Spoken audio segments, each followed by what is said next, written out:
আসসালামু আলাইকুম সুপ্রিয় দর্শক বন্ধুরা, আশা করছি আপনারা সকলেই খুব ভালো আছেন। আমি আবারও চলে এসেছি আপনাদের সামনে।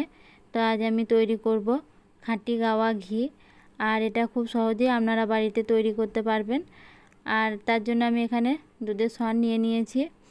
দুধের সরগুলোকে আমি একটা অন্য পাত্রের মধ্যে নিয়ে নিচ্ছি। আর আমি এখানে প্রায় 10 দিনের মতো দুধের সরগুলোকে জমিয়ে রেখে দিয়েছিলাম। আর আমি এই দুধের সরগুলো ফ্রিজের মধ্যে রেখে দিয়েছিলাম,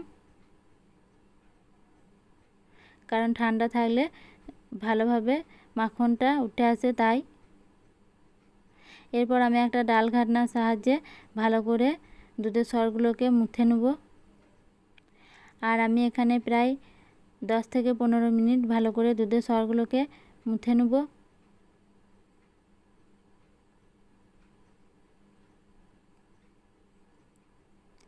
আর দেখুন এখানে প্রায় 10 মিনিট দুধের সরটা ভালো করে মুথে নেওয়া হয়ে গিয়েছে। আর কত সুন্দর উঠে এসছে, আর সরটাও অনেকটা নরম হয়ে এসছে। আমি আবারও কিছুক্ষণ ভালো করে মুথে নেব। তো এখানে আমার মুথে নেওয়া হয়ে গিয়েছে। এরপর আমি পানি দিয়ে দিচ্ছি। আর আমি এখানে কিন্তু নর্মাল পানি ব্যবহার করেছি, কারণ ফ্রিজের মধ্যে সরটা ছিল, ফ্রিজের ঠান্ডা ছিল সরটা, তাই আমি এখানে নর্মাল পানিটাই ব্যবহার করেছি। তো দেখুন এখানে আমার কতগুলো মাখন উঠে এসছে। আর আমি এখানে ভালো করে একবার নাড়াচাড়া করে নিলাম মাখনটা দিয়ে। আমি অন্য একটা পাত্রে পানি নিয়েছি, সেখানে আমি মাখনগুলো তুলে রেখে দেবো। তো এইভাবেই আমি সব মাখনগুলোকে তুলে নেব।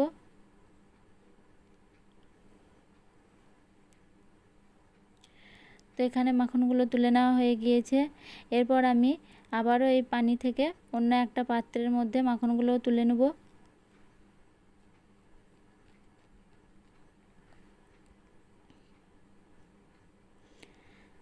আর একইভাবে আমি আবারও সব মাখনগুলোকেই তুলে নেব অন্য একটা পাত্রের মধ্যে।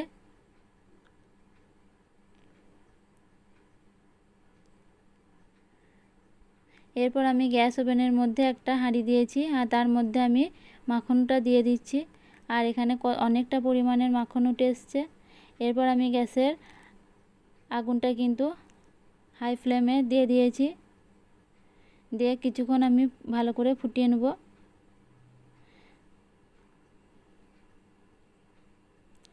এরপর আমি গ্যাসের ফ্লেমটা মিডিয়াম আঁচে রেখে ভালো করে আমি ঘিটা পাকিয়ে নেব। আর দেখুন কতটা ফেনা ছিল, ফেনাটাও অনেকটা কেটে গিয়েছে।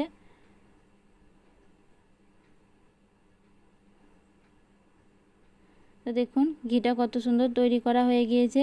আর এখানে কিন্তু ঘিয়ের খুব সুন্দর একটা সেন্ট আসছে।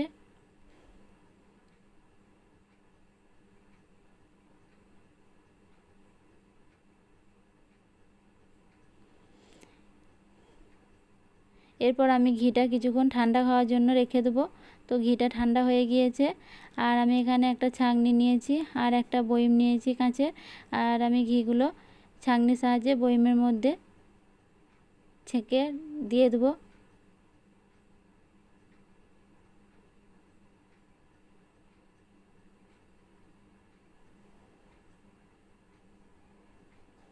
আর দেখুন কত সুন্দর হয়েছে ঘিটা, আর কত সুন্দর কালারটাও হয়েছে, আর খেতেও খুব সুস্বাদু আর ভালো। এটা বাজারের ঘি থেকে অনেক বেশি সুগন্ধ ও খেতেও খুব ভালো।